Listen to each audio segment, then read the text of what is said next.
Okay, so I decided to do this as for fun, and because I didn't want to spend 4 hours in my personal podcast to just get through it. So what you see here on the main screen is the topic of today's video. I've decided I want to go through all the notable video game releases, at least the ones that we're aware of so far for 2024, and offer my personal thoughts of each one. I'm going to go through each one based on my personal interest. Like, is this going to be a day one?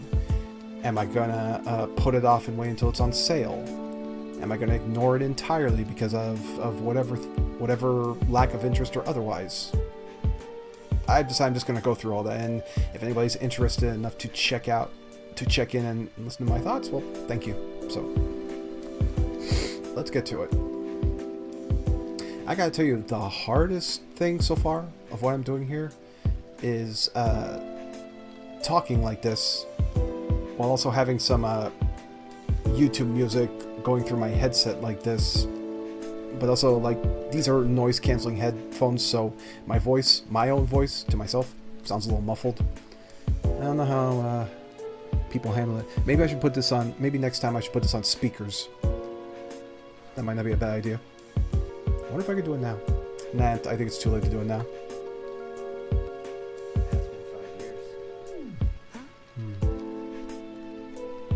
You know what? Maybe I could try that real quick. No, you know what? I'm not going to, because the audio source might mess with OBS. So you know what? I'll just grin and bear it. I'm gonna do this little thing here like this. Okay, so I'm not gonna delay anymore. Let's just get through this. So we got a list of notable games. No, because then we would hear it through the mic. Oh, okay. Good point. All right, see, good job there. You know, you're my Twitch chaperone here. Good job pointing that out. Yeah.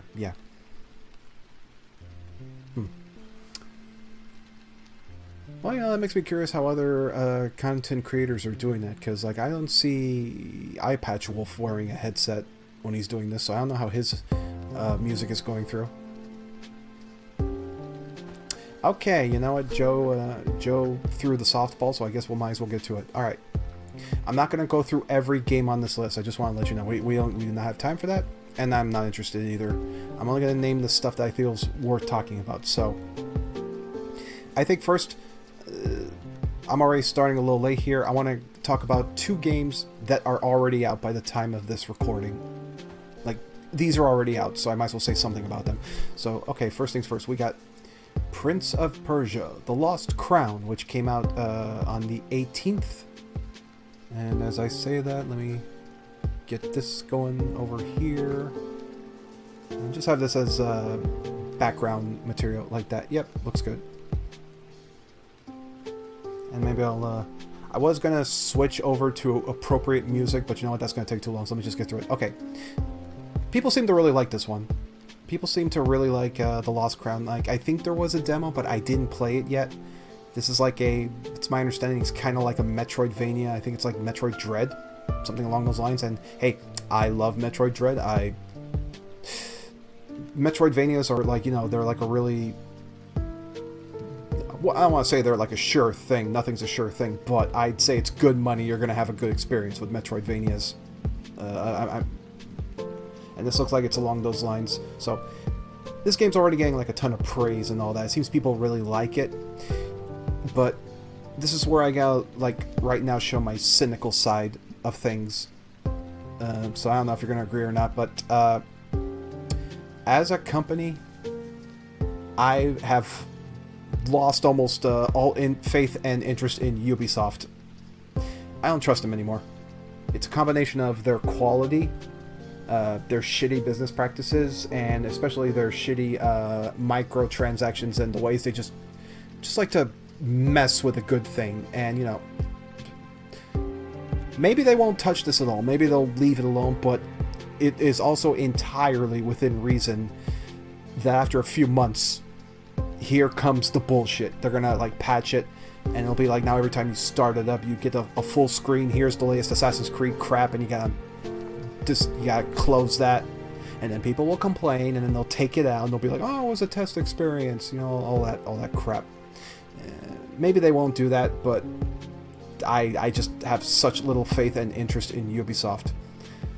But assuming that they don't, assuming they leave it alone, and the game remains, like, you know, really good and polished and untouched, here's the other, this one's more of a sad fact, but you gotta do what you gotta do when you play a lot of games. You gotta do what you can to save your money and cut corners. This game is gonna plummet in price real fast. Turn the music down a smidge. Yeah, okay. Let me go ahead and do that.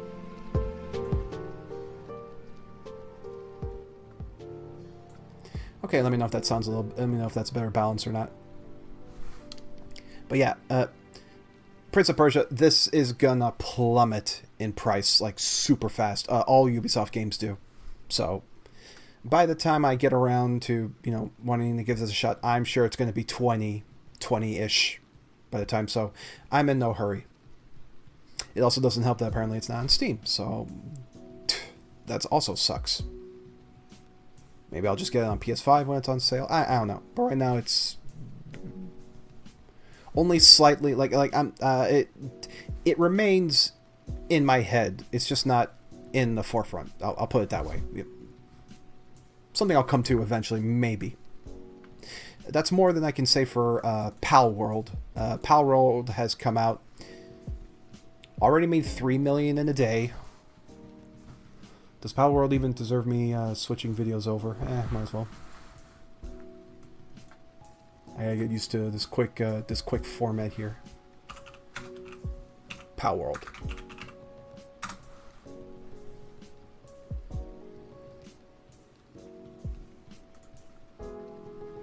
Let me just find something real quick, just as background material. Yeah, this might work. Okay. Now if I switch the picture back... Oh, look at that! Okay, cool. Alright, glad it does that. And I'm gonna full screen it just for the heck of it. Okay, well, that's not formatted correctly. I'm gonna have to switch it back. I'm learning.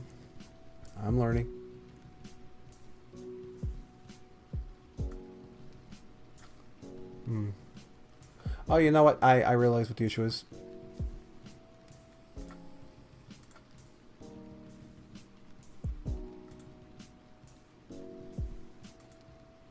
Hey, you know what? That's fine. Whatever. Okay, Pal World. 4 million. Yeah. I mean, look. I'm not surprised.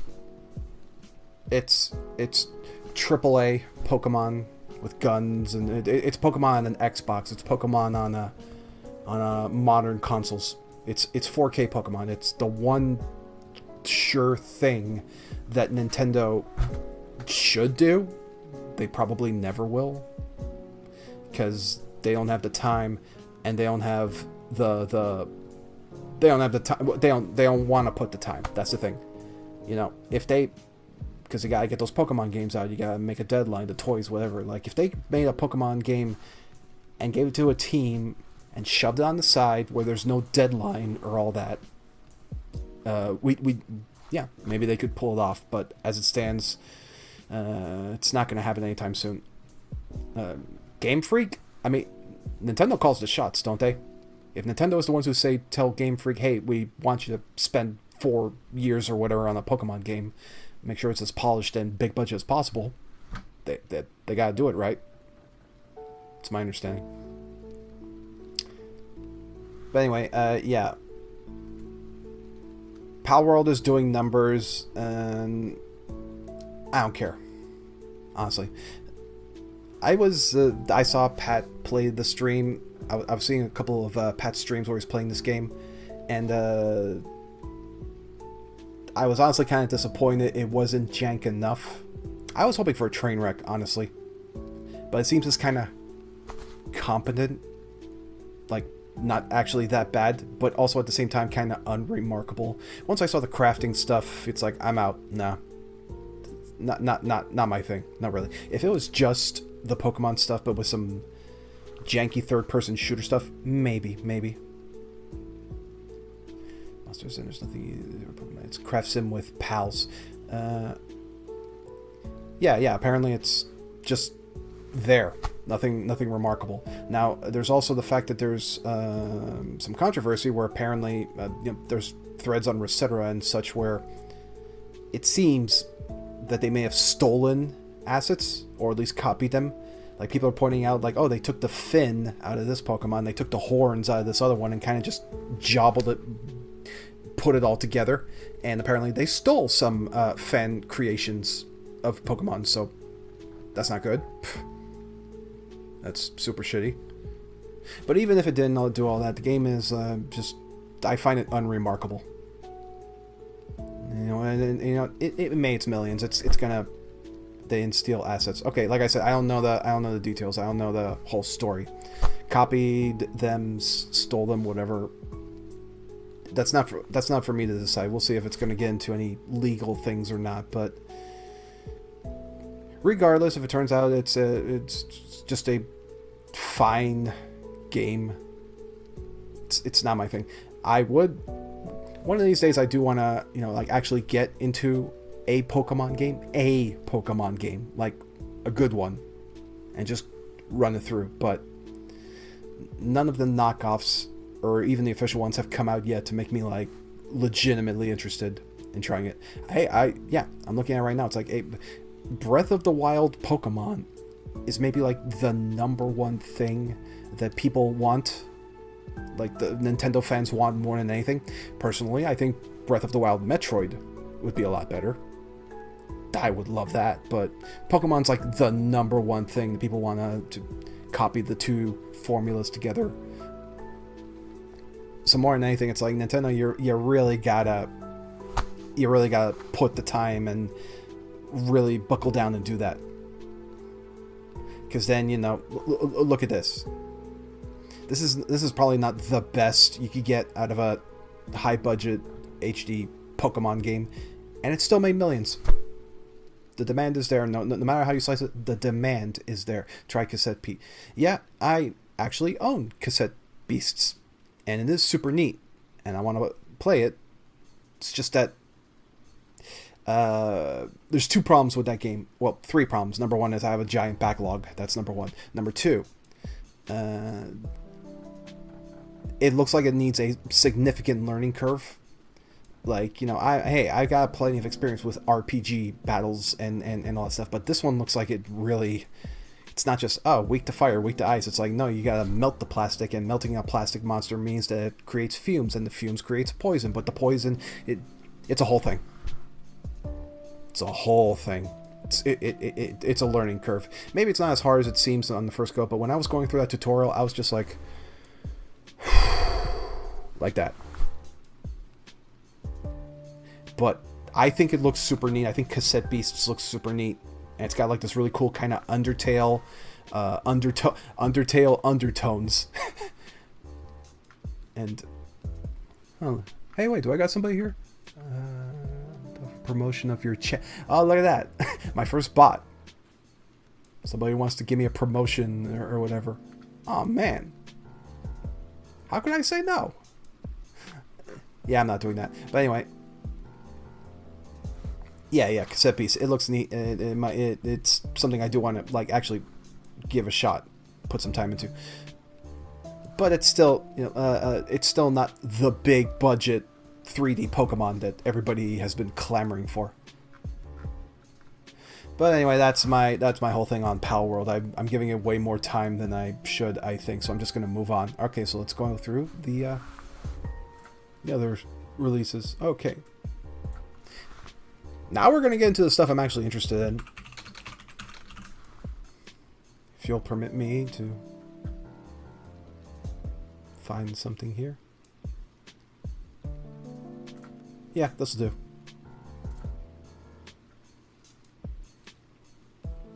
Okay, next up. Well, actually, it's a double feature coming January the 26th. Here's the first wallet-destroying moment of 2024. Of two, like, very notable,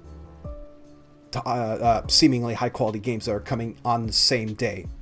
So this is where you gotta make the choice of, are you gonna get both at launch, either, none. But coming January 26th, coming this week, is Like a Dragon: Infinite Wealth. So I think the formerly known Yakuza series, the Like a Dragon series, as it's now properly called, because it turns out you don't see this a lot, where a series with a different North American title suddenly decides years later, more than 7 games in, they decide, let's switch it to the Japanese out. It would be like if Mega Man 12 came out and Capcom is like, hey, it's Rockman now. God, that would be insane if they did that. But, yeah. Like a Dragon... Make you a mon, I'll clean this up. Hey, man, it's fine, don't worry about it. Anyway, like a Dragon. I think Like a Dragon is maybe... Going back to Ubisoft, this is what they want. This is the successful version of when Assassin's Creed was annualized, when they wanted to put out an Assassin's Creed every year, but then quickly they realized people got bored of that, and they stopped with that. People are still bored, but they're still doing it anyway. But Like a Dragon is like an almost yearly, sometimes twice a year, sometimes twice a year release. And yet somehow they always keep it fresh. They always keep it fresh, and it's like they almost use the same locations. They use so much of the same assets. I highly doubt it costs that much money at all to put these out, but you know what? They prioritize characters and story, so people are always in because they want to know what's going on with your favorite character. You know, people love Kiryu. And they switched over to Ichiban. People loved Ichiban right from the start. It's like, yeah, I love Ichiban. I think he's great. I'm dying to see more of Ichiban and the rest of his crew, like Nanba and so on. So it's like, yeah, this is... Like a Dragon is the ultimate, the most successful example of putting the money where it belongs. You know? Not spending $350 million like they did with Spider-Man 2. It's like, no, we put the priorities where it matters, which is the characters and making the refinements of where they go and etc. And the thing is, they made such a bold move with Yakuza 7, changing it to turn-based. They turned it into an RPG, and that's really funny because it's the inverse of what happened with Final Fantasy 7 Remake, where people were complaining about 7 Remake for changing the turn-based into a more action-oriented.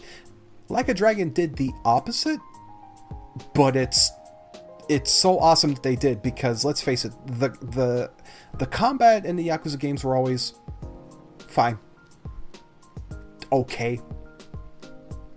They were there, it was a thing, but it was always repetitive. It was never anything, you know, other than the heat moves. Like 90% of your enjoyment of the combat in Yakuza was the heat moves. So changing it to a turn-based system, and also adding the extremely brilliant in-universe explanation that all of it is in Ichiban's head, because he's just like an autistic daydreamer who loves Dragon Quest, means that not only can you just get all those heat moves like back to back to back, you get the craziest shit imaginable. You can have lobsters falling from the sky, you can have other characters just show up, and you can have Majima do a Naruto-styled shadow clone jutsu and all this shit. It doesn't matter. It's all in his head. Who cares? You know? Like, in fact, maybe I'm wrong. Didn't they show that this game they're going to have a giant robot? Did I imagine that? But you know what? If I'm wrong, it's going to happen eventually. Yeah. These games are great, and this one looks like it's going to be fantastic. But here's the bad news for me. I really want to buy it day one, but unfortunately, I have not finished Like a Dragon Gaiden. And I really want to. In fact, I've really wanted to finish all the games. I've got some Yakuza games in my backlog. Let me see if I can, where did I put it? Yeah. I got this for $10. in Best Buy years ago. Haven't opened it once. Yakuza 3, 4, and 5. Haven't touched them. And it's like, I know people say, like, some of these didn't age well. You don't have to. You just need, like, a summary. But it's like, yeah, but the thing is, kind of want the context. I like those games. I like the story. Again, I like the character development. I like when a character shows up and it's like, oh, shit, it's you, and all that. Well, that being all said, I at least want to get through Gaiden, because, Gaiden, I hear, is a shorter game. I have no idea if I'm going to finish it on time. I have it on Game Pass. I started playing a little bit of it, and, it's back to the action combat. It's back to the it's fine action combat. Like, I like the little, the wire and stuff that they've added, but right now, priority one's the story. So, will I be able to finish Gaiden in time? I don't know. But again, maybe I'll benefit, because by the time I finish Gaiden and then this game drops in price a little bit, we'll see. But it's definitely on my radar. Like, the sooner the better. It's going to be good. It's going to be awesome. Make no mistake. But that's not the only game that's coming out that day. Here's another highly anticipated game with a little bit more, although this one comes with a little bit more baggage to it, and that is, as soon as where's the pop-up on this thing? There we go. And that's Tekken 8. Tekken 8 is coming out the same day. Yeah, Tekken 8. I've heard so many people, like, laugh it up with this guy here in this trailer. I don't know who this is. I don't know who this is. But anyway, Tekken 8, yeah. I'll put it to you this way. Tekken's got great combat, and it looks real nice, and ordinarily I would be there day one. But it's got a very big... No, I know it's Brian Cox. I'm saying I don't know who Brian Cox is. Maybe I've seen him in movies. I don't know. Lately I've been very forgetful of actors in movies. But anyway, ordinarily I would get Tekken 8 like day one, but now this comes with a very big caveat, and that is, how is the netcode going to be? We are now at a point, and we're now at a point where rollback is no longer the suggestion, it's the requirement, and that's great. That's fantastic news. It took so much begging, it took so much, like, pestering of Japanese devs, it took COVID, but now we're at a point where the message is clear. Fighting games, rollback must be the default. And yet, despite that knowledge, despite the praise of stuff like Street Fighter VI getting it and proving how fantastic it is, this remains the one holdover, the one major holdover, and it's so frustrating, like legitimately frustrating. And I don't know if it's Harada's fault. I like to think it is, or the fault of the publisher. They don't want to, I don't know. But the point is, all this talk of we have a rollback adjacent thing, it's just as good. Yeah, its own version. But here's the question: is it gonna work? Is it gonna work exactly like Street Fighter 6? Because if it does not work as good as Street Fighter 6, then piss off. That's it. That's all it comes down to. If it's not as easy to get into a match like Street Fighter 6, where even now it takes less than 30 seconds to get into a match as soon as I hit the button to let me into a match, and then 99% of the time the match will be butter smooth. If Tekken 8 does not have that exact experience, forget. And it's so frustrating. It's like the one thing it needs, but somebody there in Bandai Namco Bananas is fighting it, like in the most stubborn, typical old Japanese man way, and it's probably not going to matter. The game will probably still like do numbers and all that, but it's like I'm not going to care. You know? Not even if Tifa is a guest character, of which, you know, she's been consistently the most highly requested guest character, which is why I'm convinced that Harada is not going to do it. Gonna do all he can to just do the opposite of what people wants. The other thing about Tekken 8 that is also kind of a bummer. This one your mileage may vary. It maybe some people don't care, but I care. So, about to get a little personal here, which was, you know, the purpose of why I made this, why I decided to do the Twitch streaming thing. So I could share like some more personal anecdotes here. So, Tekken 3. I bought it way back in a Walmart. I think it was something super cheap, like $17 or something, or maybe it was $30. It was in a cheap. It was less than 50.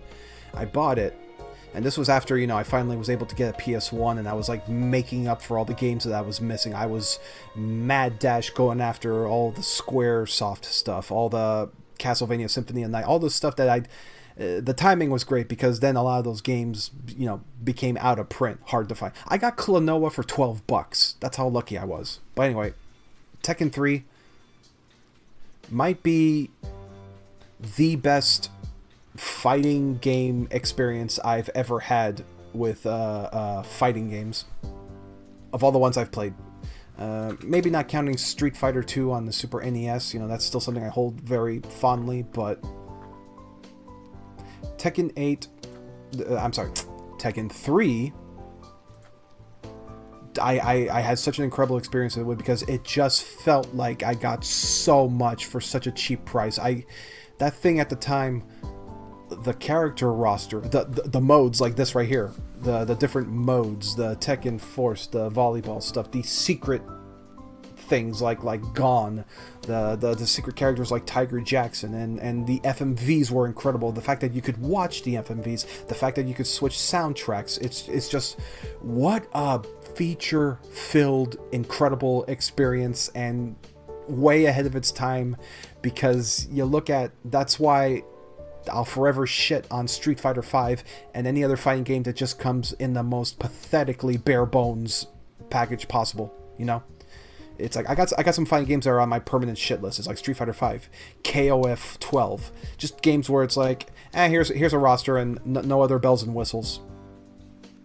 Because Tekken 3 like came in and showed you how it was done way back.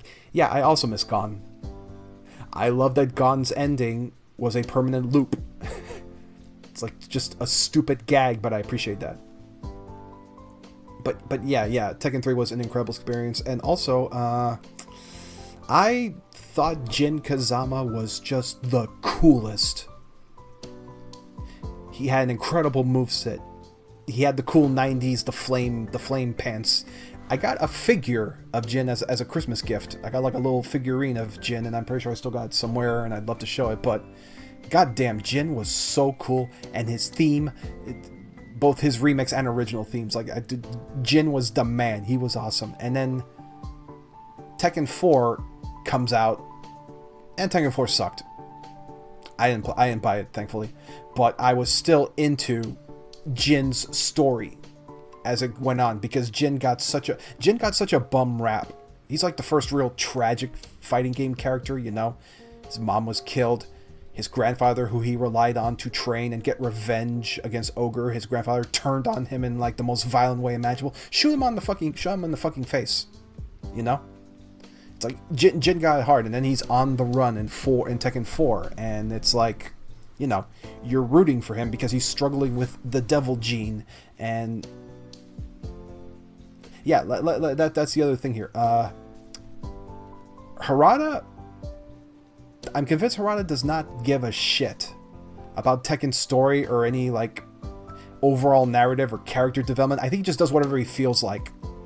I had read that he originally wanted Jin to be evil, like just turn villain with no explanation, no justification. And apparently people on the staff had to fight him for that, because it's like, no, we need somebody to root for. We need one not asshole character, because you've already like made these assholes with Heihachi and Kazuya and all. It's like, we need one protagonist to root for. I mean, that terrible Tekken movie, it had the thing calling Jin, what was it, the People's Hope? So kind of like, yeah, that's kind of what he was supposed to be, the People's Hope. And I also, hey, again, me being personal here, I really liked his dynamic with Hwarang. I'm trying to say it like the narrator, like the announcer says it, but I love that it doesn't have like the baggage of, oh, Ryu and Ken are best friends, or these two are eternal enemies or whatever. I like that the whole dynamic with Jin and Hwarang is just, hey man, I bet I could kick your ass. Nah, I could kick your ass, man. And then later on, hey man, you're pretty good at kicking ass. Yeah man, you too. I'll kick your ass next time though. And that's really all it is. I just like that. Just like the whole, it's like, oh damn, I'll get you next time, Jim. Yeah. Hey, you want to hit some beers? Yeah. And that's one of the things I really liked about the Netflix miniseries. Like the Netflix miniseries, like it had its divisiveness and such, but it did a really good job showing like the dynamic between Jin and his two bros. One of them being Hwarang, the other being Xiaoyu. Also, personal shout out, I like Xiaoyu way more than Nina. I love seeing Xiaoyu beat the shit out of Nina in the Netflix series, so it was worth it for that. But then they completely squandered all that shit and made Jin a bad guy for Tekken 6. Just, oh no, he's a villain and he has started several world wars and just did all this shit. And now there's characters who legit hate him, like Miguel. Like, his wife died because of Jin, so and then they let you know at the end, it's like, oh no, wait, he had to do the bad things because he had to wake up that big bird god early to stop it, to save the world.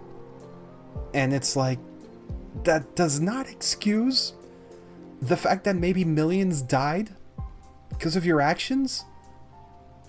So it's this case where you've written the character into a corner that he won't be able to redeem himself from.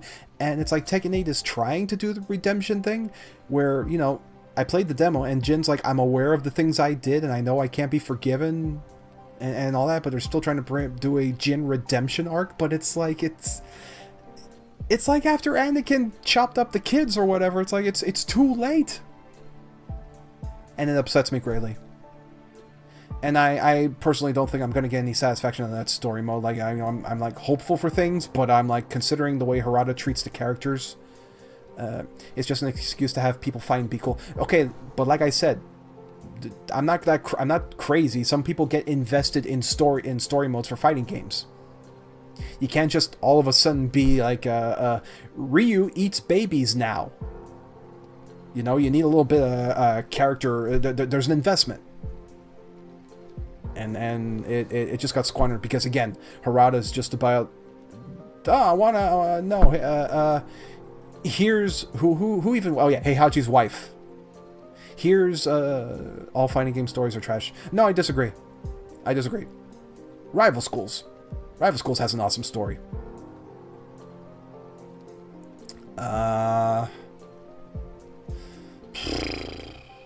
Blaze Blue? I never finished it. I think people were Guilty Gear.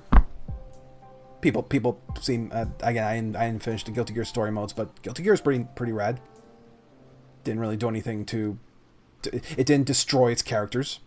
It's been very like loving and caring of the consistency of character development and all that. But Tekken just it's like whatever. Remember way back in Tekken 5, they introduced Asuka Kazama, and her name is Kazama. You think that gives her some importance. I think she's supposed to be like Jin's cousin or something. And in her very own game, her very own introduction, the ending to her story mode is that Jin falls on her tits. And then the following games are all various situations of, boy, people really want to motorboat Asuka's massive tits. And just continues that way all the way through. Like, I know people ship her and Lily. Like, you know, that's... Sure, that could be something. But I also feel nothing's going to come from that. Like, don't get your hopes up. Maybe you'll get, like, an offhanded remark or whatever, but... Yeah.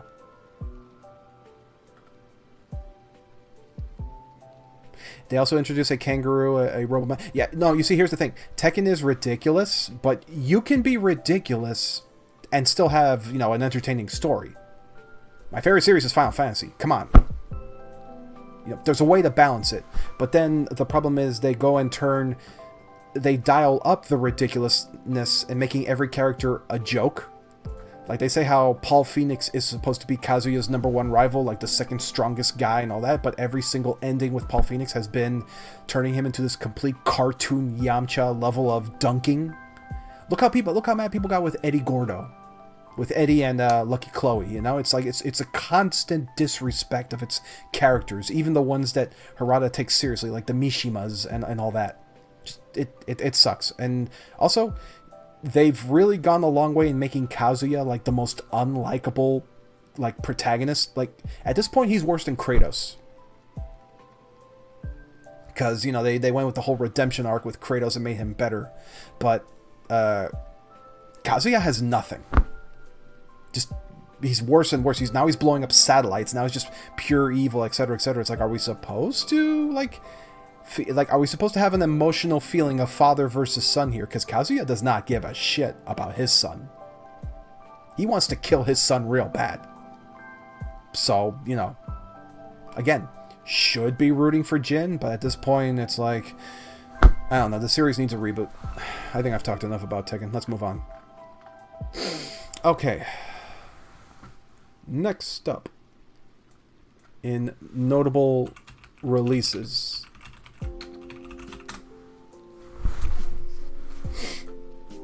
Hang on a tick. Alright, so we got on February the 1st, we got Grand Blue Fantasy Relink.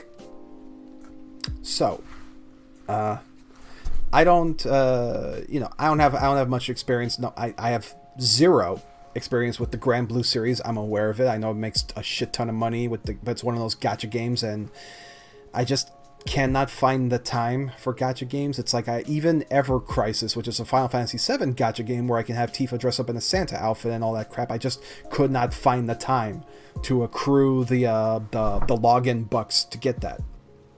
It's too much. But I acknowledge it. Grand Blue is a very pretty game. Like, the designs are really good.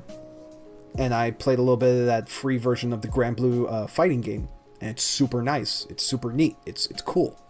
I think it's all super neat, and I would like to know more about it, but unfortunately there's no entry point that I can really like just jump into. I asked about the anime, but apparently the anime is not good, so I'm kind of hosed there. So maybe with Relink here, maybe this could be my introduction to the series, but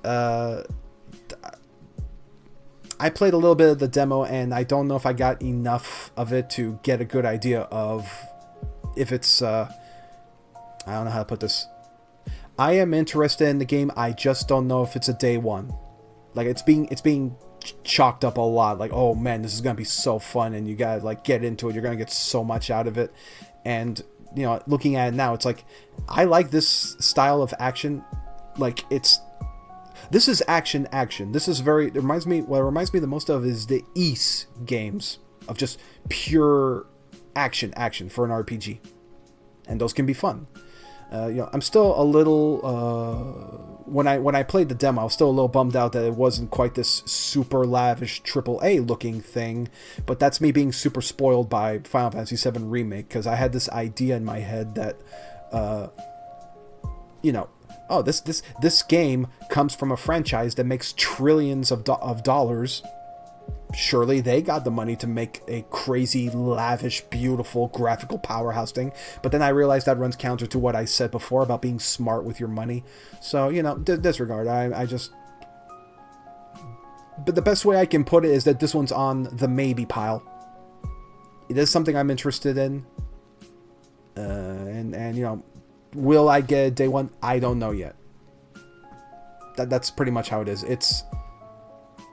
The demo is just the opening section. Yeah, that's what I mean. I feel like the demo didn't quite give me enough of a slice. But then again, I didn't finish the demo, so I really just gotta get back into it and maybe look at more videos and all that, because I know it's getting talked up a bit. And I'm looking at this right now. I'm looking at this trailer here.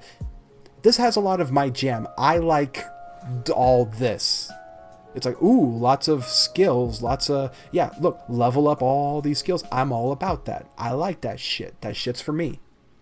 I like the numbers when the numbers go up. But that being said, also as another personal thing, every time I look at Grand Blue stuff, I squint my eyes and really wish it was Final Fantasy stuff, because I can't help it. They got the artists from they got some of the artists from Final Fantasies to do these designs. Some of them are super blatant. There's just straight up cat people from Final Fantasy XIV in here, you know? I look at this and you know, I can't help but be like, if this was an offline side story of Final Fantasy XIV, I would be so in there. I would be so in so fast. That would be so good. What if Dawn Trail was this? What, like a side story where you get to hang out with your Scion buddies and all that, and you get to control them on the fly. Oh my god. Getting excited just thinking about that. But what can I do? But hey, like I said, this is a this is a nice look. I dig a lot of the characters. Think it looks cool, and of the ones I tried in the fighting game, the little not Lalafell with the crown was maybe my favorite. Just thought she was funny. I would throw so much money at a Xenoblade like for 14. Yeah, exactly. Yeah, Xenoblade 3. Has been the gold standard so far of JRPGs for me, for this generation. Xenoblade 3 is an almost 10 out of 10 perfect. It did everything I could have possibly wanted. It's a fantastic game, and this is my first Twitch endorsement. I mean, I don't think I have to do this. Xenoblade's a very popular series, but god, Xenoblade 3 is incredible. You really gotta play it if you haven't played it. Alright, so that's Grand Blue. That's on the first. But on the second, pardon me as I hydrate. Yeah, this is a little tough. I'm actually getting a little sweaty here.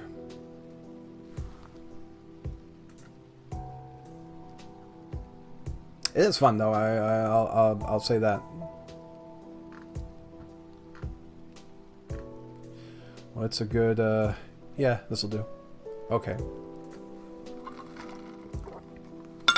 So I am pleased to announce that we have now come to my first day one of 2024. Persona 3 Reload is going to be a day one for me. I don't gotta think about this one. I'm getting this one for sure. I'm very much excited for it. And, you know, I don't think much needs to be said. It's a remake of Persona 3.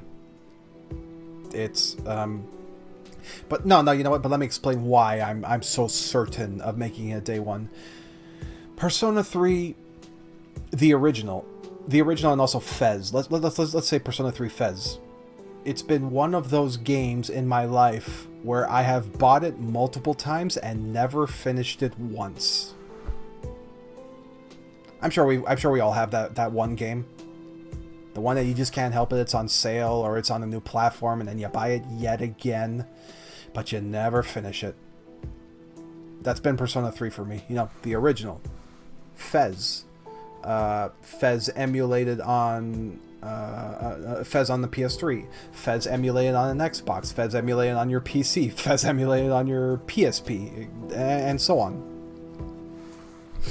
I've so many times attempted a Fez, and I kind of always get to the certain point. I know exactly where the furthest I got into the story. It was shortly after getting the dog, I believe. Yeah, around there. And once the villain group, I forgot what they're called, Strega or whatever, starts showing up. That's always where I stop. And I've always wanted to see the end. So now here is Persona 3 Reload. Here is a Persona 3 with modern, the modern sensibilities, where you can control your characters, where you're going to get a much better dungeon layout instead of just doing Tartarus floors over and over, where you will probably, hopefully, get better character development. I hear people complain a lot about the decisions made with characters like Yukari and Junpei, and it's like, and I really like those characters, so I hate to hear that they apparently do some stupid shit later. I mean, yeah, hey, look, this is me, Vanilla. I was romancing Yukari. Look, I'm sorry, she's played by Rukia. What do you want me to do? But, yeah. Persona 3, this one. Now, there's still the disappointment it doesn't have FFVII. Because I'm constantly hearing, I've been hearing forever how people super love FFVII and, like, the interactions with FFVII and all that stuff. But, it is what it is. And let's face it. They're probably gonna release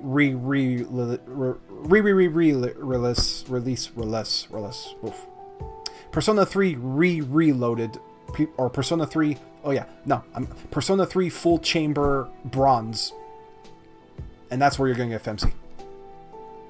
That's how it is with these Atlas games. So, yep. Well, since you brought it up, I'm just going to give you my exact, 3 seconds of Suicide Squad Kill the Justice League. What an absolute bummer that this is the last recording of Kevin Conroy. What a goddamn shame. That's all I got to say about Suicide Squad. Moving on. Now, is anything else of note for me? Let me take a look here. Honestly, as far as the rest of February goes, not really. The Mario vs. Donkey Kong, that's a remake, right? That could be neat. It's not exactly in my day one purchases, though. Like, Persona 3 is going to keep me nice and fed for a while until we get to... yeah.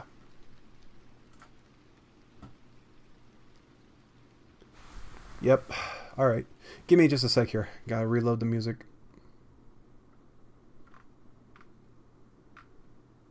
There's gotta be something here I can... What's this one? Yeah, sure, that works. Alright, so...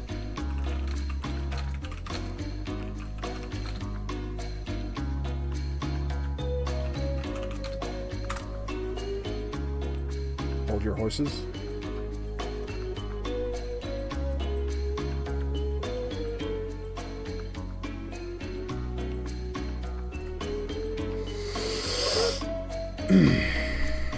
So, here we are. Yep. February 29.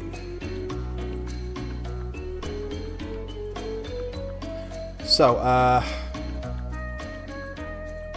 what are my thoughts about the Final Fantasy VII Remake here? I think I can summarize it pretty neatly. Get to work. You are truly a model soldier. My thoughts on Remake, on Rebirth? You are truly a model soldier.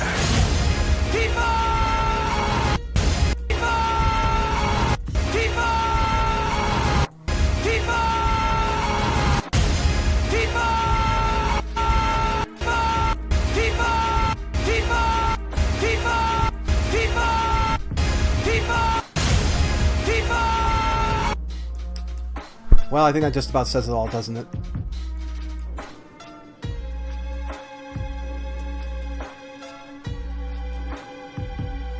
Music's too loud? Really? Okay. Well, anyway.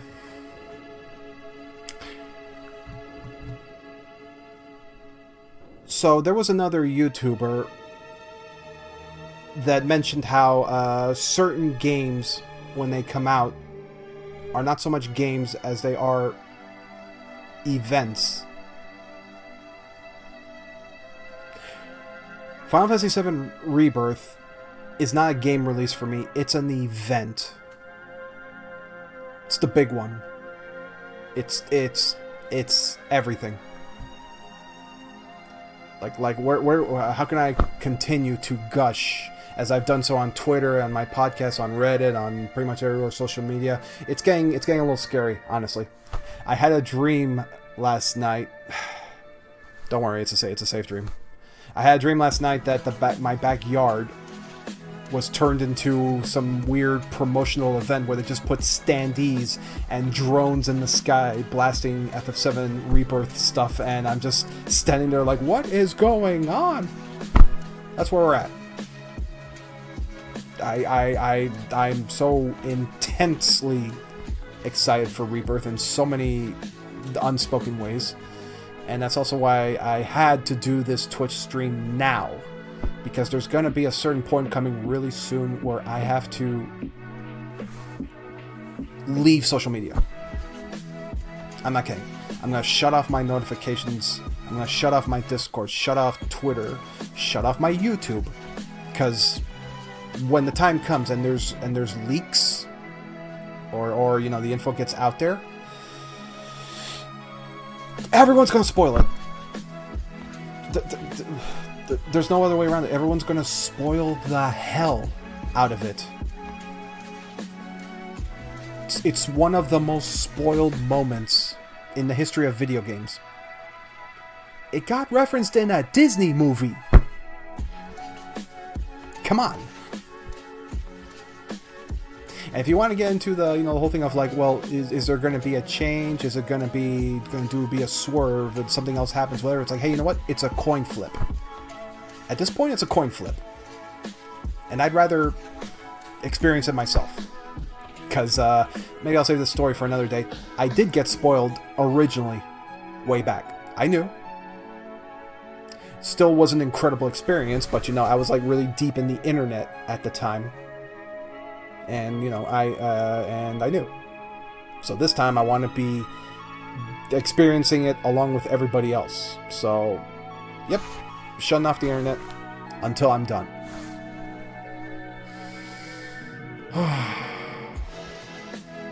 Like I said, this is an event. It's the big one for me. And I'm kind of hoping I get the time to do at least one more of these streams so I can just do one final Final Fantasy VII related like breakdown, you know, speculation, etc., etc. But that's going to depend on a lot of things. It's going to depend on will the demo come out like next week? Is there going to be a state of play with a demo? Is there going to be another trailer? Will I watch the next trailer? Because I'm not watching the final trailer. So a lot of factors are going to be, you know, present. Or the demo comes out and people data mine it, in which case I really don't want to stream or do anything. Like I said, once the info is out, I'm out. And that's that. Okay.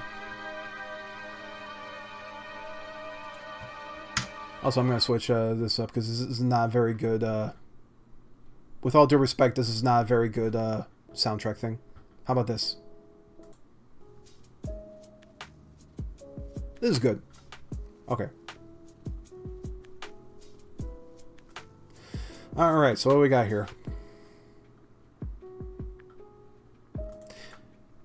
I see you, Unicorn Overlord. I acknowledge you, but honestly, I don't really got much to say.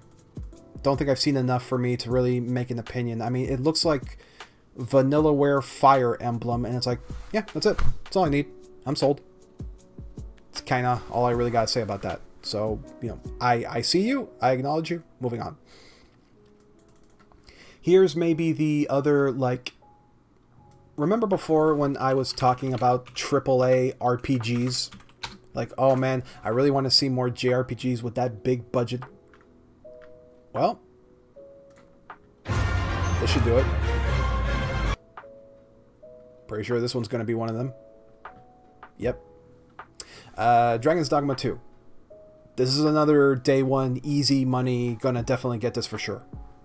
It looks really good. I'm in fact watching as very little footage of it as possible, because it's like, nah, man, I'm sold. It's gonna be awesome. I only have one concern about Dragon's Dogma 2, and that's, this is my FF7. All right, you see, there you go. You see, Joe. This is the point I was trying to like make before. When it comes to geek stuff, everybody gets one. Everyone has their one. I think, you know, you got people who got their Star Wars, their Star Trek, their Lord of the Rings, their Marvel's, Avengers, yada yada. But no, you can like more than one thing. That's not what I'm trying to say. I'm trying to say everybody has the one, the big one, the one where you lose all restraint. To hell with it. I will spend hours debating. It's, for me, it's Final Fantasy. If it wasn't obvious enough, and especially Final Fantasy VII. But anyway, yeah, Dragon's Dogma. Yeah, it's cool that you're saying that this is your FF7. Makes me wonder, what did you think of that Dragon's Dogma Netflix series? Because that was pretty terrible. Didn't even finish it. I watched Mother's Basement's roasting of it. It's like, oof. Oh, this was bad. I don't speak of it. Yeah, it's bad. And it's so weird because the tone is so drastically different. Like, Dragon's Dogma is supposed to be kind of campy, kind of sincere, you know? A lot of it is like, you know, wolves hunt in packs, and the fact that you can date your, that you can romance the jester and all this other shit. Is like, it doesn't take itself super seriously, but that anime was this really pathetic attempt at being like an insane, grim, dark berserk, and failing miserably as a result. I don't. Hey, as somebody who is a much an enjoyer of anime titties, I rolled my eyes so hard in that one episode where they save the girl from the goblins, and not 2 seconds in after her husband dies, and she almost the bad times almost happens to her. She's like, "Hey, thanks for saving me." Zoop, bop, bop, bop, bop, bop. I was just like, come to shit on. Yeah. Which goblin moment? There's more than one. I would sooner recommend Goblin Slayer than the Dragon's Dogma anime, actually. But okay, so I only got one concern about the Dragon's Dogma 2. By all accounts, this looks more like Dragon's Dogma. He kills her to show how manly he was. Oh yeah, you're right. Oh my god, that was such a stupid ending. Anyway, Dragon's Dogma 2. By all accounts, this is Dragon's Dogma the do-over. It's Dragon's Dogma finished. Dragon's Dogma 1.5. Dragon's Dogma final mix. Whatever you want to call it. It's a do-over of Dragon's Dogma. But that's also like my concern. I hope it's not... I hope we get more new stuff than just rehash stuff, you know? I don't mind playing a more polished version of the original that has all the stuff that they wanted to put. But I want new stuff. I want new locations. I want new areas, new, you know, monsters and shit to do. So it looks like we're going to get new jobs. It looks like we're going to get new monsters, so that part's covered. But I don't know about the locations. I don't want to have to run around the same field that I already did 100 times the first time, you know, in the first game. And fight trolls again and all that. I have no familiarity with the online classes. I hear people like them a whole bunch, so, you know, take that as you will. I also hope that this is optimized for PC, because you know, safe bet, you would want it on PC for the mods to play it on your Steam Deck and so on. So I hope it's optimized well. I want to be able to play with a smooth frame rate. Should be fine. It is Capcom. Capcom's PC ports are really, really well done. The RE engine and all that is great stuff, so I see no reason why it wouldn't. But then I'm hearing about all this weird DRM shit that they're doing as well, so, you know, here's hoping. Alright, so that's Dragon's Dogma 2. Is there anything else following 2024 that's coming up? I'm going through it.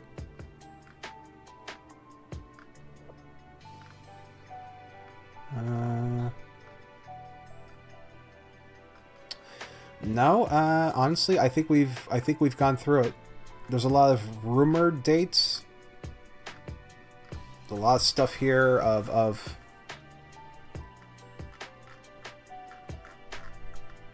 yeah, I'm looking through. Is there anything else of note that I want to touch on? Okay, there is one more. I got one more. This is going to be it for the night, but I got one more for you.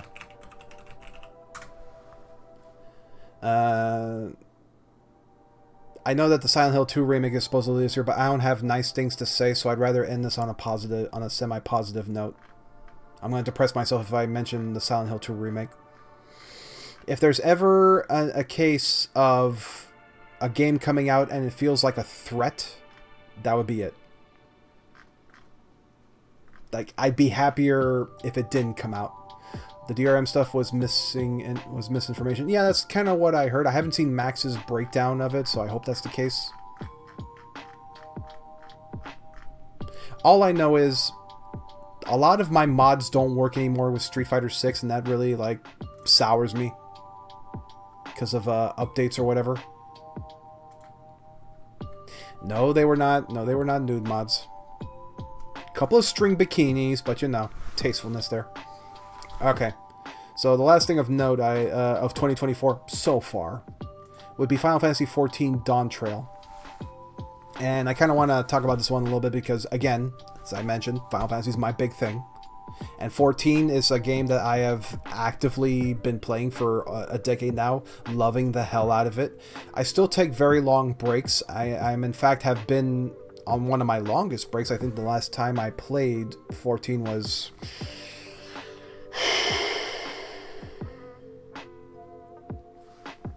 sometime before October. It's been a while. I got a couple of the stories, the latest MSQs I gotta finish and all that, but anyway. Dawn Trail. Yeah, I'm interested, but there's a couple of things that's leaving me a little on the lukewarm side in regards to Dawn Trail.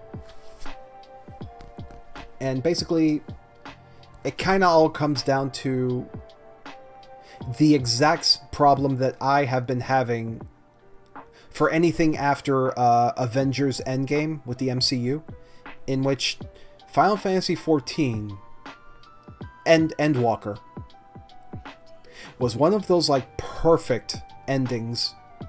It was an incredible climax that just called back everything you've experienced in the story of 14. Every character got to like get their due and be awesome, and that finale is like one of the best finales. It's just straight up. Final Fantasy embraces the power of friendship trope, but does it really well. So when they all come together at slight spoilers, when they all come together at the end and yell release the light, it hit me big time. It was a beautiful ending, but because of that, everything that's coming out after feels low stakes. And you know, I get that. I get that the intention is we just had the literal end of the universe, the end of existence. We need a break, and this is basically the beach vacation of the heroes, and I'm fine with that. And you know, I'm totally fine with that. I don't want these characters. These characters have been put through the ringer. They have suffered, especially. Did they show him yet? Where my boy at? Maybe I didn't get there yet. I'm sorry, I'm trying to find him. I know he's in this trailer. Oh, there he is. Oh my god. Oh my god. This precious boy right here. Don't you ever do anything to shit. Don't you ever mess with him. Boy howdy, did this guy suffer for you. Oh my god, my precious Graha. Oh boy, you want to talk about somebody who really went to hell and back for you. When people are like, oh, look how silly, he's eating the food, oh, wacky, woohoo, it's like, no, shut the hell up. He deserves it so much to be happy. Don't you dare. I'm serious. God damn this guy. I would reach out and hug him right now if I could. Oh, and also shoutouts to the Realm job. I was very pleased to see that. I love that 14 continues to basically remake Final Fantasy VI bit by bit as the years go on. It's at a point where it's easier to name what they haven't put in 14 yet in regards to Final Fantasy VI. I still want the Magitech Knight job. It's got to be something that happens down the line. But anyway, like I said, I hate how little she did. Yeah, this is the Kryle redemption.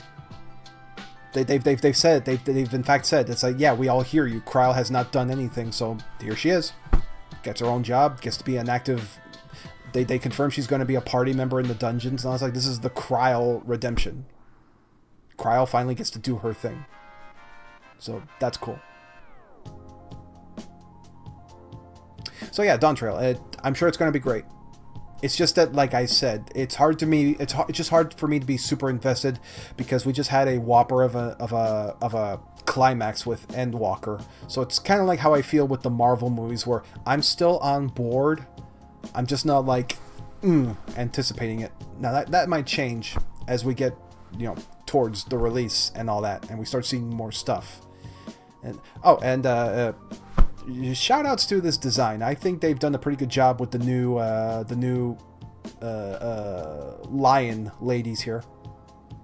I feel like it could have gone the heavily Western way, like Skyrim, or it could have gone the anime waifu direction. And this is like a good marriage of the two.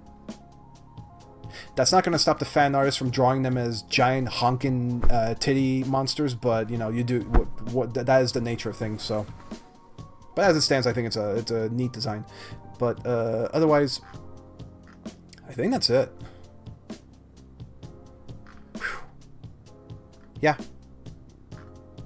Now we could go on about speculating on stuff that's not announced or confirmed yet. Like there's a lot of talk of the Switch successor and all that, but I'm gonna stop here. I think I've exhausted things, but I think this was pretty good practice. I still don't know what to do about this here, where my hearing is kind of muffled and drowned out. I don't quite know what to do here with the headset situation. I'll have to ask around. But otherwise, I think this was I don't know, not to toot my own horn. I thought it was pretty decent. I liked it. I think I'll do it again. I think I'll buy a ring light, maybe. They're not expensive. And, yeah. Wonder how many people I got that was watching. 3. Alright, we're doing numbers. Alright, well, that's going to be the end of this stream. I want to thank you guys for listening in. Hope to do it again relatively soon. And like I said, if I get a chance, I want to do a FF7 focused stream.